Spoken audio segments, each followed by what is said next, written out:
Question number 25 और 26 करे थे, साथ में क्वेश्चन नंबर 20 भी करा था जो रह गया था। चलो आज और आगे बढ़ते हैं और थोड़े से और क्वेश्चन ट्राई करते हैं किसके, कंज्यूमेबल आइटम के। तो कंज्यूमेबल आइटम कैसे किया जाता है, ठीक है। अब देखो एक क्वेश्चन दे रखा है, इसमें कहता है how are the following dealt with the preparing the final account for the year ended 31 March 2019। दो, एक बैलेंस शीट दे रखी है और एक रिसीप्ट एंड पेमेंट अकाउंट दे रखा है। तो डील पूछ रहा है, जब ये हमसे डील पूछता है तो हमें बताना पड़ता है कौन सी चीज कहां पे जाएगी, ठीक है। तो भाई कौन सी चीज कहां पे जाएगी, देखो पहले इसमें दे रखा है रिसीप्ट एंड पेमेंट अकाउंट, उसमें हमें दे रखा है payment for sport material. Payment for sport material, भाई स्पोर्ट मटेरियल के लिए पेमेंट करिए, तो यहाँ पे क्या आएगा, amount paid during the year आ जाएगा। फिर उसके बाद इसने हमें दे रखी है बैलेंस शीट। बैलेंस शीट में दो चीजें गिवन है, एक हमें क्रेडिटर दे रखा है और एक स्पोर्ट्स मटेरियल दे रखा है। देखो आपको पता है बैलेंस शीट में दो साइड होती है, एक एसेट साइड और एक लायबिलिटी साइड। तो लायबिलिटी साइड पे उसने क्रेडिटर दे रखा है। और एक चीज और, ये बैलेंस शीट जो उसने गिवन हमें दे रखी है वो हमारी ओपनिंग बैलेंस शीट है, यानी कि साल के शुरुआत में जो बैलेंस शीट बनती है वो बैलेंस शीट है। तो इसके अंदर जो क्रेडिटर दे रखा है वो हमारा कहलाएगा क्या, क्रेडिटर एट बिगनिंग। तो क्रेडिटर एट बिगनिंग को हम क्या कर देते हैं, लेस कर देते हैं। क्यों, क्योंकि भाई साल के शुरुआत में हमारे क्रेडिटर है तो जाहिर सी बात है पिछले साल के होंगे, है ना, इसलिए हमें क्या करना पड़ता है, उसको लेस करना पड़ता है। उसके बाद उसने हमें दे रखा है स्पोर्ट मटेरियल 8000 रुपीज का। तो भाई साल के शुरुआत में आपके पास स्पोर्ट्स मटेरियल है तो उसका मतलब क्या है, वो हमारा ओपनिंग स्टॉक है। तो ओपनिंग स्टॉक हमने लिख दिया। उसके बाद लास्ट में उसने एडिशनल इंफॉर्मेशन दी हुई है जिसमें वो बोलता है sports material in hand on 31 March 2019, यानी कि साल के लास्ट में 22,000 रुपए का स्टॉक पड़ा है। तो क्या होगा, हमारा क्लोजिंग स्टॉक होगा। अगर आपके पास माल बचा हुआ है तो खर्च हुआ ही नहीं होगा। तो क्लोजिंग स्टॉक हमें दे रखा है, ठीक है भाई, क्लोजिंग स्टॉक भी हमने लिख दिया। अब और क्या दे रखा है इसके अंदर, और कुछ भी नहीं दिया हो भाई, नहीं दिया तो अब क्या करेंगे, हम टोटल करेंगे। देखो ये दोनों आइटम हमारे लेस करने वाले, ये दोनों आइटम हमारे ऐड करने वाले। 28,000 को 1,48,000 में से लेस करोगे तो आपका जो निकल के आएगा वो क्या होगा, 1,20,000 होगा। 1,20,000 का आपको क्या करना है, इनकम एंड एक्सपेंडिचर अकाउंट में एक्सपेंडिचर साइड में आपको शो करना पड़ेगा, एक्सपेंडिचर के नाम, किसके, सॉरी स्पोर्ट्स मटेरियल के नाम से, स्पोर्ट्स मटेरियल के नाम से यहाँ पे शो करना पड़ेगा आपको, ठीक है, एक्सपेंडिचर साइड पे। दूसरा उसके बाद ये चीज हो गई। अब उसके बाद उसने और क्या क्या दे रखा है, देखो डील पूछा है ना उसने, डील कैसे करना है, तो देखो इसमें और क्या क्या चीजें दिया हुआ है। ओपनिंग बैलेंस शीट तो उसने पहले से गिवन दे रखी है, तो वो तो आपको डील करने की जरूरत है ही नहीं, लेकिन आपको क्लोजिंग बैलेंस शीट बनानी पड़ेगी। इनकम एक्सपेंडिचर में तो स्पोर्ट्स मटेरियल चला गया, उसकी बात वही खत्म हो गई। अब क्लोजिंग बैलेंस शीट में क्या क्या जाएगा, पहले तो आपका क्लोजिंग स्टॉक जाएगा, कहां पे जाएगा, एसेट साइड में जाएगा आपका क्लोजिंग स्टॉक। ये वाली अमाउंट आपकी जाएगी कहां, बैलेंस शीट में एसेट साइड पे, ठीक है। उसके बाद क्या जाएगा, क्रेडिटर दिया है क्लोजिंग, नहीं दिया तो नहीं जाएगा। और कुछ रह गया जाने के लिए, और कुछ नहीं रह गया, खाली हमारा क्लोजिंग स्टॉक चला जाएगा, ठीक है। इसी के साथ ये क्वेश्चन खत्म होता है, आगे और क्वेश्चन ट्राई करते हैं। चलो और आगे बढ़ते हैं। Question number 28। क्वेश्चन नंबर 28 में क्या क्या दे रखा है, देखो फिर से डील पूछ रहा है, तो भाई डील बता देते हैं कैसे करते हैं। उसने क्या क्या दे रखा है, रिसिप्ट एंड पेमेंट अकाउंट में 1,50,000 दे रखा है मेडिसिन, 1,50,000 मेडिसिन की पेमेंट करिए रिसिप्ट एंड पेमेंट अकाउंट में, ठीक है। उसके बाद उसने और क्या क्या दे रखा है, स्टॉक ऑफ मेडिसिन ओपनिंग और क्लोजिंग दोनों दे रखा है, और creditor for medicine opening closing दोनों दे रखा है। तो भाई चलो करते हैं। सबसे पहले जो उसने रिसिप्ट एंड पेमेंट अकाउंट में हमें दे रखा था वो 1,50,000 दे रखा था, लिख दिया। उसके बाद उसने क्या दे रखा है, ओपनिंग स्टॉक दे रखा है, ये लिखा हमने ओपनिंग स्टॉक। उसके बाद उसने क्या दे रखा है, क्लोजिंग स्टॉक दे रखा है, ये लिख दिया क्लोजिंग स्टॉक। उसके बाद उसने क्या दे रखा है, ओपनिंग क्रेडिटर दे रखा है, क्रेडिटर एट बिगनिंग लिख दिया, क्रेडिटर एट क्लोजिंग जो दे रखा है वो भी लिख दिया। आपको पता है सारी चीजें बताई हुई है, ओपनिंग स्टॉक ऐड होता है, क्रेडिटर एट एंड ऐड होता है, और लेस हो जाता है क्या, क्लोजिंग स्टॉक और क्रेडिटर एट बिगनिंग, ये चीजें हमारी लेस हो जाती है। अब क्यों लेस हो जाती है फिर से बता देता हूं। देखो ओपनिंग स्टॉक हमारा ऐड हो जाता है क्योंकि साल के शुरुआत में आपके पास स्टॉक पड़ा है तो साल के लास्ट तक वो खर्च हो जाएगा।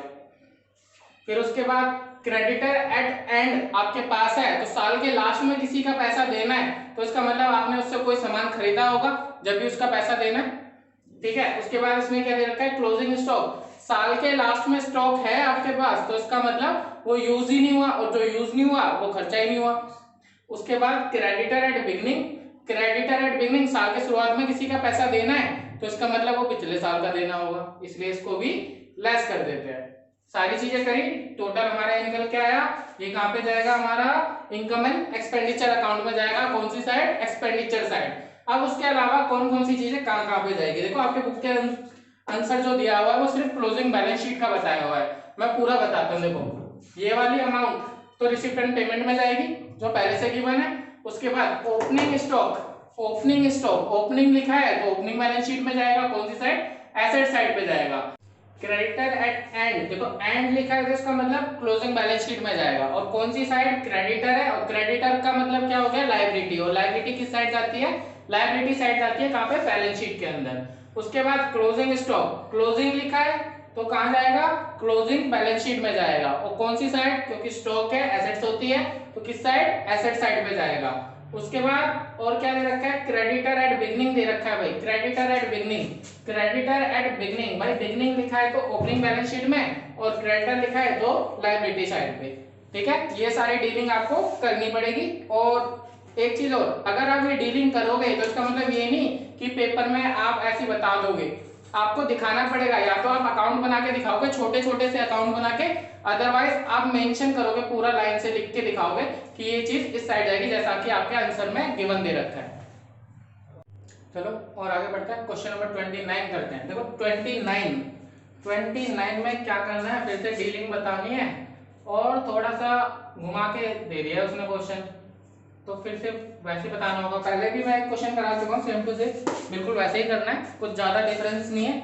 इसके अंदर देखो दे क्या क्या रखा है उसने, रिसिप्ट एंड पेमेंट अकाउंट दे रखा है, और रिसिप्ट एंड पेमेंट अकाउंट में इसने तीन चीजें मेरे को गिवन दे रखी है। क्या क्या गिवन दे रखा है, एक इसने क्रेडिटर फॉर स्पोर्ट मटेरियल, यानी कि क्रेडिटर की पेमेंट करी है उसने वो, ठीक है। उसके बाद उसने cash purchase of sport material और सेल ऑफ स्पोर्ट मटेरियल, ये चीजें दी हुई है तीन, ठीक है। और उसके बाद नीचे उसने एडिशनल इंफॉर्मेशन में स्टॉक दे रखा है, ओपनिंग क्लोजिंग दोनों, क्रेडिटर दे रखा है, ओपनिंग क्लोजिंग दोनों। तो देखो पहले रिसिप्ट एंड पेमेंट से शुरू करते हैं, उसने क्या क्या दिया है रिसिप्ट एंड पेमेंट अकाउंट में। देखो सबसे पहले उसने डेबिट साइड पे, रिसिप्ट साइड पे लिखा हुआ है सेल ऑफ स्पोर्ट मटेरियल, ये वाली लाइन ध्यान से सुनना, सेल ऑफ स्पोर्ट मटेरियल, जिसकी बुक वैल्यू थी 20,000 लेकिन बेचा गया 26,000 में, ठीक है। सेल ऑफ स्पोर्ट मटेरियल की बुक वैल्यू थी 20,000, तो आपने जो सेल करी है तो आपकी इनकम हुई है, यहाँ पे आपको लिखना पड़ेगा सेल ऑफ स्पोर्ट मटेरियल, आपके पास से स्पोर्ट मटेरियल गया है तो लेस करना पड़ेगा, है ना भाई। अब लेस 20,000 क्यों किया है, क्योंकि उसकी बुक वैल्यू 20,000 है, उसने बेचा तो 26,000 में लेकिन बुक वैल्यू 20,000 है। अब देखो ऐसा किया क्यों, ये वजह भी बताता हूँ। जब आपने स्टॉक अकाउंट बनाया होगा तो उसमें आपने स्टॉक की जो वैल्यू लिखी होगी 20,000 लिखी होगी, है ना, तो स्टॉक अकाउंट में से आपको लेस भी 20,000 ही करना पड़ेगा, 26,000 लेस नहीं कर सकते।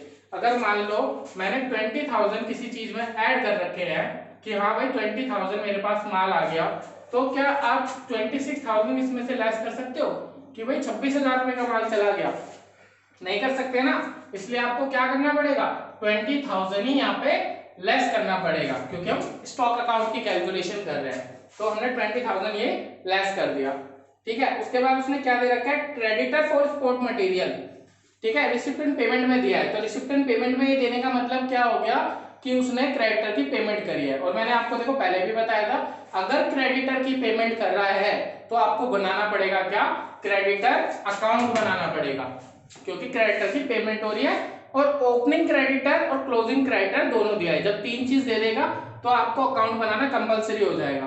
अब आप अकाउंट बनाते हो भाई, अकाउंट में देखो ओपनिंग क्रेडिटर लिख दिया, क्लोजिंग क्रेडिटर लिख दिया, पेमेंट करी है तो क्रेडिटर अकाउंट हमारा क्रेडिट साइड पे बढ़ता है और डेबिट साइड पे घटता है, तो पेमेंट करी है तो कम होंगे आपके क्रेडिटर, है ना। पेमेंट करने से जिसका पैसा दे रहा है वो कम हो जाएगा, तो डेबिट साइड पे कम होगा, किस नाम से, टू कैश या to receipt and payment account करके आप यहाँ पे 61,000 लिख दोगे।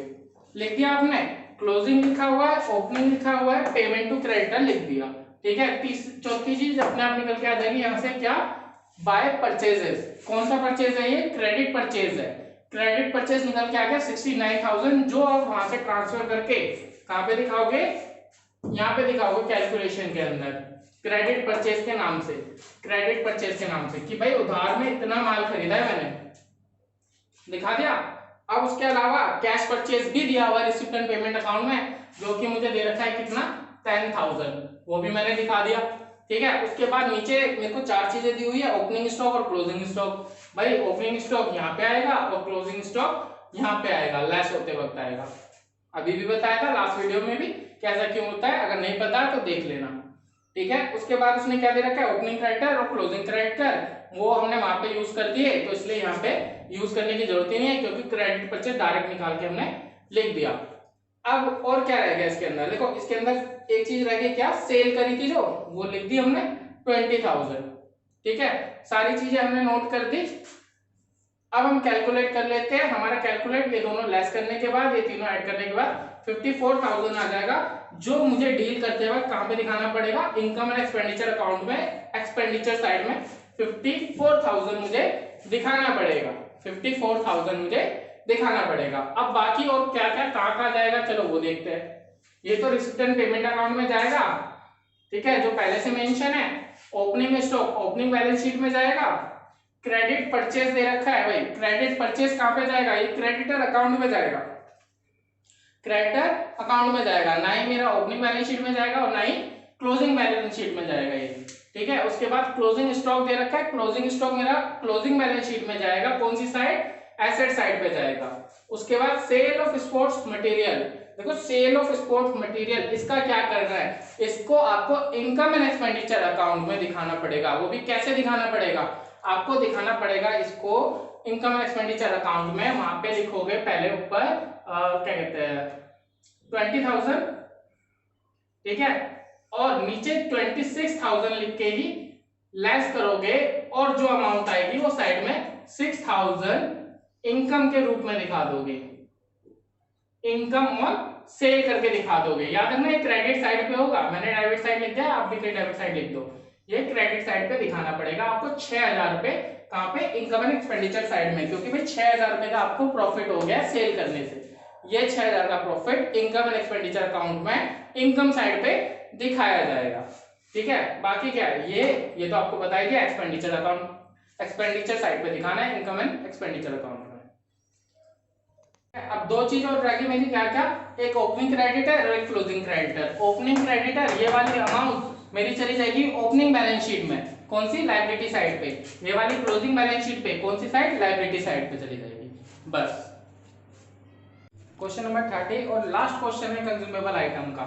ठीक है, तो देख लेते हैं। देखो सब कुछ दे रखा है, थोड़ा सा अलग सा दे रखा है, कैसे करना है बता देता हूँ। देखो इसने क्या क्या दे रखा है, इसके अंदर इसने दे रखा है मेरे को स्टॉक दे रखा है, ओपनिंग स्टॉक और क्लोजिंग स्टॉक। ये लिखा मैंने ओपनिंग स्टॉक और ये लिखा मैंने क्लोजिंग स्टॉक। ठीक है, उसके बाद इसने क्रेडिटर दे रखे हैं, ओपनिंग और क्लोजिंग दोनों। ठीक है, ये लिखा मैंने ओपनिंग क्रेडिटर और ये लिखा क्लोजिंग क्रेडिटर। उसके बाद इसने मेरे को दे रखा है एडवांस टू सप्लायर। ठीक है, साल के शुरुआत में अगर आपने एडवांस दिया है किसी को तो ऐड करना पड़ेगा, क्योंकि साल के लास्ट तक वो पैसा परचेज कर चुके हो, वो सामान एडवांस दिया है तो इसका मतलब सामान आ चुका होगा आपके पास वो, और साल के लास्ट में जो दिया है वो अगले साल के लिए दिया होगा, इसलिए उसको लेस करना पड़ेगा। ठीक है, उसके बाद इसने और क्या दे रखा है, कहता है payment to supplier. Payment to supplier, supplier को 1,02,000 दे रखा है, कहता है there is no cash purchase.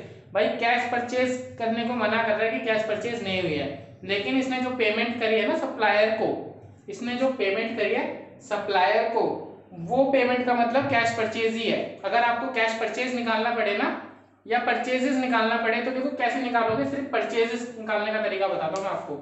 आप क्रेडिटर ले लेना, क्लोजिंग और ओपनिंग और एडवांस ले लेना।